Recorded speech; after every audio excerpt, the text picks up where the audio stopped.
Thank you very much. Melania and I are honored to welcome President Moon of South Korea and his lovely wife, Madam Kim, to the White House.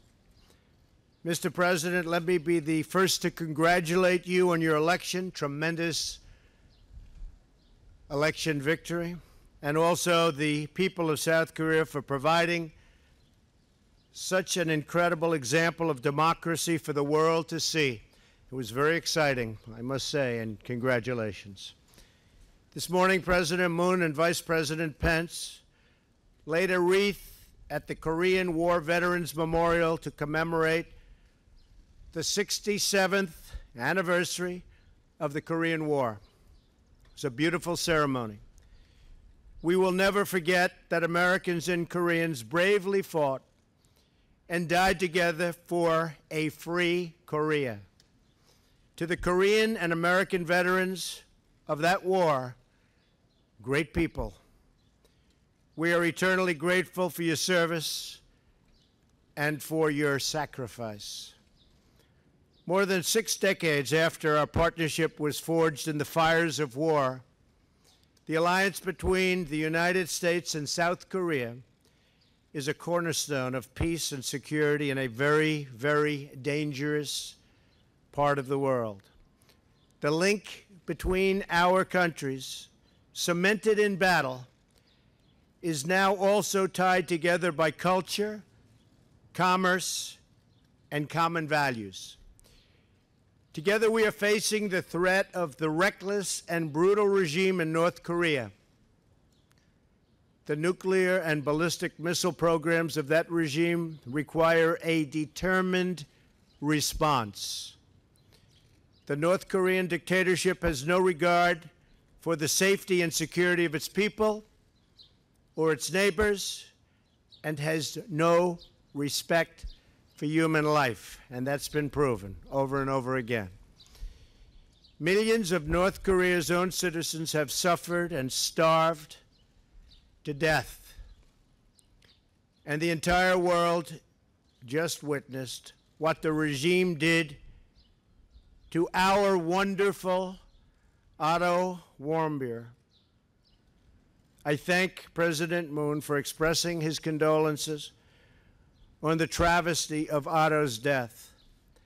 Our thoughts and our prayers remain with his wonderful family. The era of strategic patience with the North Korean regime has failed. Many years, and it's failed. And frankly, that patience is over. We are working closely with South Korea and Japan, as well as partners around the world, on a range of diplomatic, security, and economic measures to protect our allies and our own citizens from this menace known as North Korea. The United States calls on other regional powers and all responsible nations to join us in implementing sanctions and demanding that the North Korean regime choose a better path and do it quickly, and a different future for its long-suffering people. Our goal is peace, stability, and prosperity for the region. But the United States will defend itself, always will defend itself, always. And we will always defend our allies. As part of that commitment, we are working together to ensure fair burden sharing in support of the United States military presence in South Korea. Burden sharing is a very important factor, a factor that's becoming more and more prevalent, certainly in this administration. We're also working to create a fair and reciprocal economic relationship. From when the U.S.-Korea trade deal was signed in 2011 to 2016, you know who signed it, you know who wanted it. Our trade deficit with South Korea has increased by more than $11 billion. Not exactly a great deal. I was gratified to learn about the new investments South Korean companies are making in the United States. This month, Shanair is sending its first shipment of American liquefied natural gas to South Korea in a deal worth more than $25 billion. It's great. We will do more to remove barriers to reciprocal trade and market access. We talked last night and today about some tough trade issues like autos and steel. And I'm encouraged by President Moon's assurances that he will work to create a level playing field so that American workers and businesses, and especially automakers, can have a fair shake at dealing with South Korea. South Korean companies sell cars in America. American companies should have that same exact privilege on a reciprocal basis, and I'm sure we'll be able to work that out. In addition, I have called on South Korea to stop enabling the export of dumped steel. These would be important steps forward in our trading relationship, very important steps. They have to be made. Not fair to the American worker if they're not, and they will be. Our teams are going to get to work on these issues, and they're going to sign a deal that's great for South Korea and great for the United States. Mr. President, I'm thrilled that you are here today and deeply honored that you choose to go to the United States as your first foreign trip as president. I greatly enjoyed our dinner last night and the many productive discussions that we've already started having today. I look forward to working with you for many years to come to strengthen our alliance, protect our citizens from common threats, and deepen the enduring bonds of friendship between Americans and the great people of South Korea. Thank you very much, President Moon. Thank you.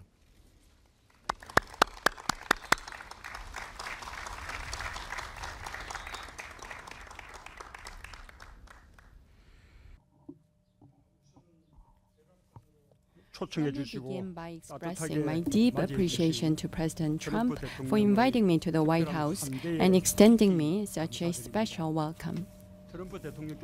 When I was elected president last month, President Trump was the first foreign leader to give me a congratulatory call. After going through such a tumultuous journey, the Korean people finally achieved victory. The words of President Trump conveyed the warmth of the American people's hearts for what we have accomplished in Korea. For tribulations and adversity we have surmounted, for freedom, democracy, peace, and prosperity, towards which we have walked together, for all the great alliance has achieved, you gave your consolation and support. Once again, let me take this opportunity to thank you, Mr. President, and the American people. In my first phone conversation with President Trump last May, he came across as a man of determination and pragmatism, leaving me a powerful impression. And yesterday and today, I had a candid and lengthy conversation with President Trump, and I was able to prove myself right. From developing the ROK-US alliance, resolving the DPRK's nuclear issue, to building lasting peace on the Korean Peninsula, I affirmed President Trump's unswerving commitment, and we were able to build a broad consensus. During my visit this time, President Trump and I were able to forge friendship as well as deep mutual trust. As we endeavor to tackle numerous challenges ahead of us, this will give us a solid foundation to rely on. First, President Trump and I agreed that only strong security can bring about genuine peace. Through ROK-US combined defense posture, including extended deterrence, we concurred to strengthen our overwhelming deterrence. The threat and provocations by the North will be met with a stern response. The gravest challenge confronting our two nations is the nuclear and missile threat posed by North Korea. President Trump and I decided to place a top priority on addressing this issue and coordinate closely on relevant policies. To this end, our two leaders will employ both sanctions and dialogue in a phased and comprehensive approach, and based on this, we both pledged to seek a fundamental resolution of the North Korean nuclear problem. The North Korean nuclear issue must be resolved without fail. North Korea should by no means underestimate the firm commitment of Korea and the U.S. in this regard. I also urge Pyongyang to promptly return to the negotiating table for denuclearization of the Korean Peninsula. National security leaves no room for either compromise or concession. On this occasion, the U.S. and President Trump's firm resolve for the alliance is noted with great appreciation.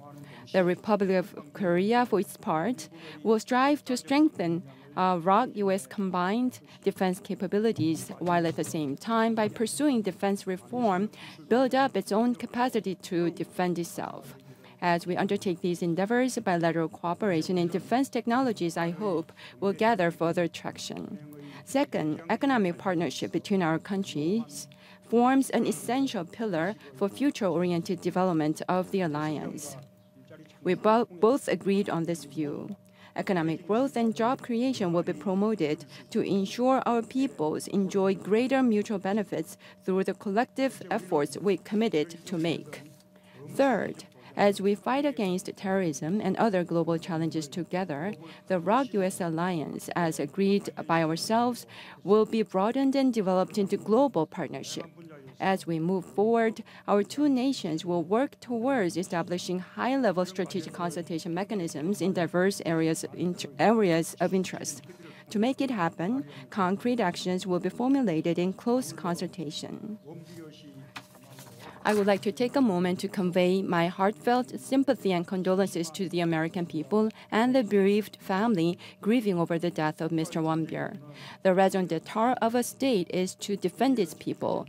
I deeply sympathize with Americans who are saddened that they were not able to defend their fellow citizen.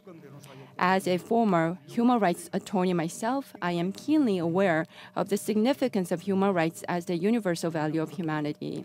To make sure such tragedy never repeats itself, our two nations will cooperate with the community of nations to promote human rights in North Korea. I also invited President Trump to visit Korea this year, and he graciously accepted my offer. Mr. and Mrs. Trump's visit to Korea will once again demonstrate not only our friendship, but also the intimate bond our peoples have come to foster through thick and thin. Your visit will become yet another milestone in defining our partnership. I will see to it that myself. Once again, Mr. President, I extend my sincerest gratitude to you and the First Lady for such warm hospitality. Thank you.